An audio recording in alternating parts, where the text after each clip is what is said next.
It was very nice. So it's been a good Right. turnout.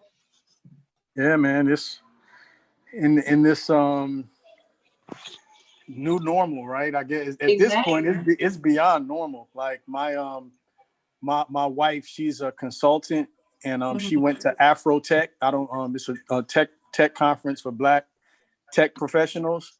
I mean, and they had avatars set up. This stuff was so it was so crazy. Like they was having avatars where you can network. You're walking through a crowd of people, and you can Right. stop and have a conversation with people, and then you could go to a breakout session, and then you could Oh go wow. to a it was wild. Like I mean, literally, my wife and I we have a photography videography business, Right. and she bumped into this girl that was Mhm. at a wedding we shot last year. You know what I mean? Yeah. I'm like, yeah, this is super crazy what we can do with technology now. So we're gonna go ahead and get started. Okay, So yeah, I just want to thank you again for being able to make out the time, to be here. And absolutely. so yeah, we just want to say good morning to everybody and welcome to the 5th day of the festival. This is the 10th annual Gary International Black Film Festival. We're celebrating our 10 years of Black excellence, and we want to go ahead and thank our sponsors, our partners, artists, and audience, the Array, the Legacy Foundation, the Knight Foundation, the Urban League of Northwest Indiana, Indiana University Northwest Office of Diversity, Equity, and Minority Affairs, and Mr. James Wallace, Jay's Breakfast Club, CWIP Public Relations and Marketing, Quad J Creative, Trainer Digital Strategies, the City of Gary, and our various filmmakers, panelists, and audience. So we want to welcome you, Siku, and today you'll All be right, talking about your my your film film. and it's Sekou too, by the way. Sekou. Like, I apologize. Sekou. We want to get it oh right. man, no, you good, Sekou. you good, you good.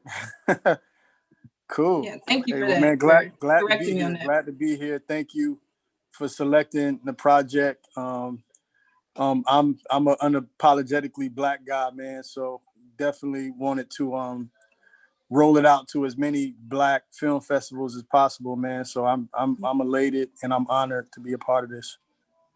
Okay, thank you for being here. So yeah, we're going to discuss your film, Keep Your Flowers. So can Right. you tell us a little bit about what inspired your work? Absolutely. Well, I honestly just, I mean, as crazy as it sounds, I'm a relatively new filmmaker. It was my Hmm. directorial debut. I mean, I've dibbled and dabbled in photography. My wife and I have a photography, videography business, and only been in on the video side for a little over a year now. And you know, Wow. when the pandemic hit, but so much transfers over from photography, right? At the end of the day, it's visual Correct. storytelling, and you actually, in my opinion, you have more at your disposal moving to the video side. So it was a easy transition for me, besides a lot of the technical stuff. Although I still got a lot to learn. But anyway, the pandemic hit, and you know, I just really kind of wanted to get out and do some stuff. I shot a mini documentary, and just you know I'm always you know I do a lot of work for my church, so I'm always like kind of public, you know, putting out there some of the stuff I'm working on. And a good friend of mine who's a poet, her name's Ivory Adams, Okay. you know, came to me. She wrote a piece about 3 years ago, right? Mm. And she's like, man, it's valid now. I kind of want to get this thing out quickly with everything happening. It was on the heels of the George Floyd. I actually shot this in June, by the way. Wow. Uh, and you know she sent it to me. I listened to it, and she trusted me, man. I was like, hey, look, I'm hearing this as not, you know, because initially she just wanted to kind of, you know, just put me in, you know, put me somewhere cool, say cool, and just let me do the poem. And I Hmm. heard it, and I started seeing visuals, and I said, hey, let's go out and do something. What was your name again? I'm sorry. Tiffany. Tiffany. Tiffany, I probably broke all the filmmaker rules. No, you know, I was as indie filmmaking goes, I was the producer, cinematographer, Hey. I was everything, right? Hmm. And even worse, you know, we just kind of went out, and I said, let's just shoot. You know, we had Hmm. an idea to shoot at her house. The day before we had to scrap it. Mhm. So, you know, we literally just went out the day of. Her husband was driving, so I guess you call him a production assistant, maybe, I don't. But Really? and we went out in the city. I knew how I was going to close the poem, but you know, we just kind of went out in the city and shot. Mhm. And of course, the film itself is a bit of a psychological drama, Definitely. telling the story of a woman in an abusive relationship. But of course, that's a metaphor, you know, for, you know, our relationship, you know, with America, right? So, Definitely. Yeah, so that yeah, so ending, it hit me. At the oh end, I was like, man, it's man. absolutely, and Mhm. like I said, when this kind of came together, the week of, a friend of mine took a picture in front of that mural, right? Mm. So I'm like, hey, listen, we're gonna go driving around, and I know where we're gonna end up. Okay, just trust me. And but it all worked out, and that's how the film was kind of birthed. So just really kind of getting my friend's poem out into the world, and I think just kind of lending to the conversation that was happening, that I hope is still happening. You know, I Right. worry, Tiffany, the further away we get from his death, the more people go back to business as usual. Mhm. But we definitely, you know, with the piece, you know, we wanted to add it to the conversation. Okay. Definitely. So also during the time when I was watching the film, I noticed some themes of loss. Can you go into that and analyze that a little bit? Like for me, I've noticed like loss of a relationship. Uh, was there like a relationship between the main character of the poem and her father? Was there a father Well, figure in there? no, not necessarily a father figure. It's really, I guess, and what we were trying to kind of get across was, you know, a woman who's been in an abusive relationship and was fed Hmm. up, and I'm out, Okay. right? Hmm. So she was fed up, and Okay. you know, it was unplanned. You know, I wanted to kind of capture that frantic. She just wanted to kind of get out, right? Like, just I need to get Hmm. away from this guy. And so that part of loss, that you may be picking up there is part of, you know, the sense of, you know, although he's your abuser, you know, it's almost like it's all, you know, right? Oh yeah. So yeah, so a lot of that Hmm. is kind of getting away from him. Right. And then also, I feel like there was something gained at the end, you know. She realized who she was and the relationship that she had, not only with her father, but also with America. She wasn't putting up with it anymore. So you want to talk Absolutely. about, you know, something she gained at the end, maybe? Absolutely. Well, and really it's just it's you know, at the center of it, it's like, you know, and it's a sensitive topic, right? So Hmm. I've never, you know, hit a woman before, but you know, Right. and I can't really necessarily speak from it from a woman's vantage point, but I know a lot of women do kind of get caught up with the back and forth, right? You know, Right. with it, right? So he's, you know, Hmm. one day he's you know, he's breaking you, and the next minute he's back to being himself, and he's Hmm. giving you flowers, right? So Hmm. but when you're, you know, when you're fed up, you're fed up. She's like, no, this time I don't want to have a conversation. Keep your flowers, right? So Hmm. it's really that's the what was gained was she's finally at peace with not necessarily trying to mend the relationship, and go back to that abusive relationship, right? Which Hmm. I think, we've kind of been at that point, just getting out of the metaphor. I think Black America is kind of as a whole. I mean, this is 400 years of this stuff, man. And we, you know, we're kind of fed up. I mean, I think we're happy that, you know, a lot of, you know, conversation was sparked, due to the unfortunate death of George Floyd. But I Right. mean, at a certain regard, there's so much trauma, um, and even trying to have the conversation, right? Just imagine you're a rapist. Imagine the person that battered and bruised you wanting to call you Hmm. and have you explain to him how that made you feel. You know what I'm saying? So Right. there's almost even trauma. You know what I'm saying? Almost trauma in having to relive the experience through telling you, right? So Hmm. definitely, to your question, she definitely was kind of fed up and like, nah, I'm done. Keep your flowers. Like, we're not going back to business as usual. Hmm. Okay. Definitely.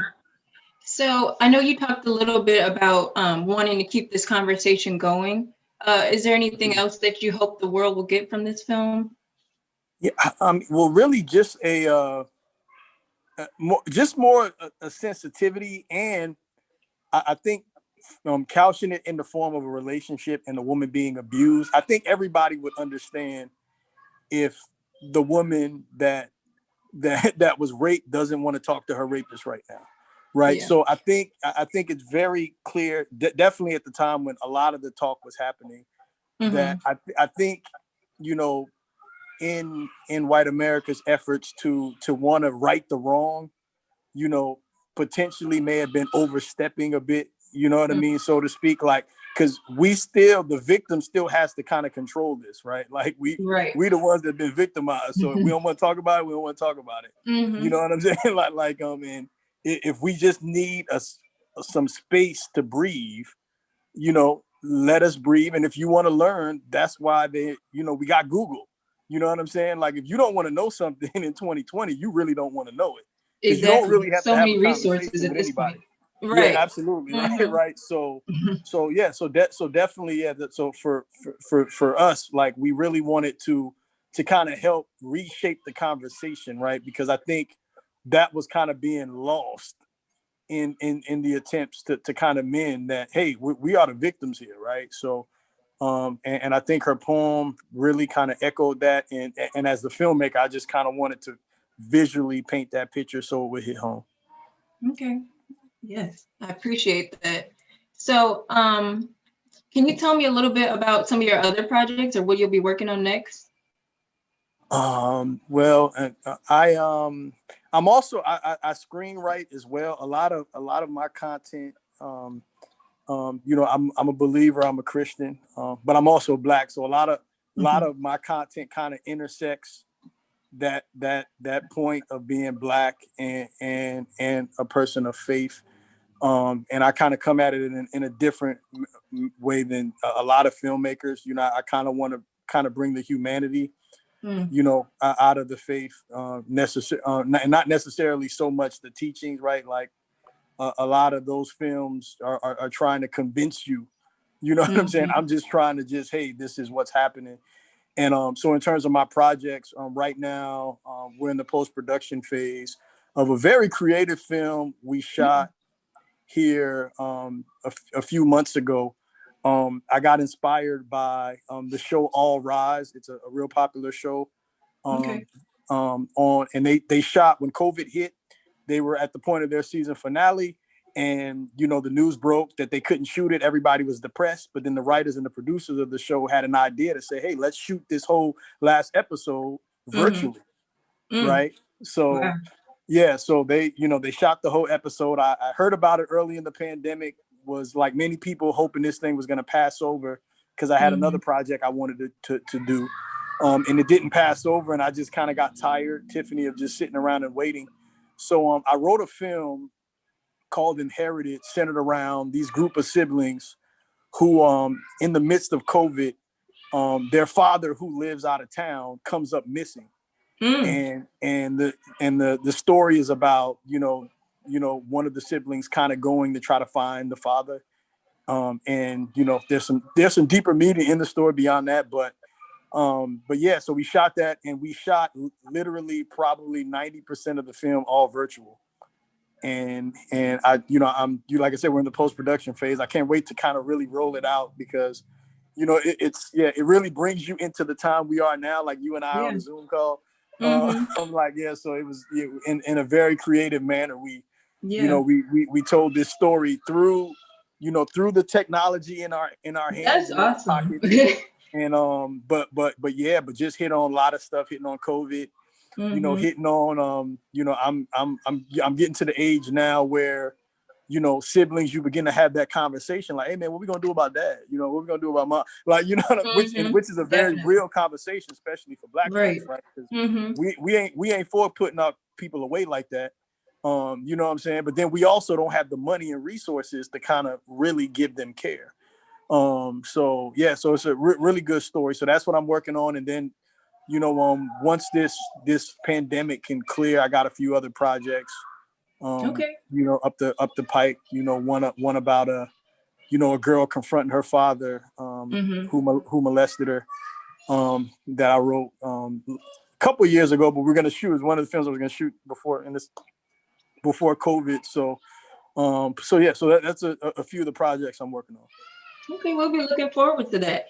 You Absolutely. said something interesting though. You were saying that filmmaking, especially by Black filmmakers, shouldn't focus on teaching so much, and maybe more so, I think what you're going for is saying like focus on the experience Right, instead right. of focus on a Black experience versus trying to teach someone something. Right. I think, and it's good and bad with that, right? One of my favorite filmmakers of all time, Spike Lee, brilliant cinematographer, brilliant filmmaker, but one of his criticisms is sometimes he can get a bit preachy with his message.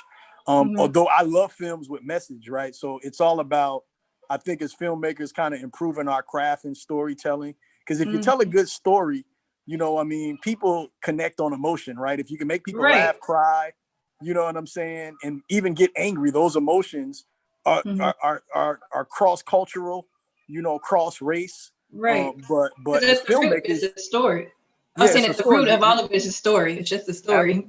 Absolutely. So we kind of got to get better, and I think a lot of filmmakers, in our zeal, get caught sometimes in, trying to not developing the story enough, right? And trying to get people to really relate, and that's kind of where I am with some of the projects. You want to create projects of meaning that foster conversation and contemplation, but I don't want story to suffer, right? Like Exactly. you know what I'm saying? Like I want the story to stick with you, right? So I'm a man of faith, and as a believer, man, one of the powerful things of Christ, when you open the Bible, like he taught through stories. You know what I'm saying? Yeah. So I'm like, I think, that there's value in that, and I think that the culture changers of the world, period, are those that can really tell compelling stories, and that's what I want to do. Yes, that is so important. So, can you tell us a little bit about where we can find you online, or where we can find your future projects? Absolutely. Right now, you can find me on Facebook, Instagram. I don't really tweet too much. But yeah, so I'm not really on Twitter like that. And then also you can check the Ruach Film YouTube page. We're gonna be throwing up a lot more content up there right now. So go check us out. And Ruach, that's RUWAK Films.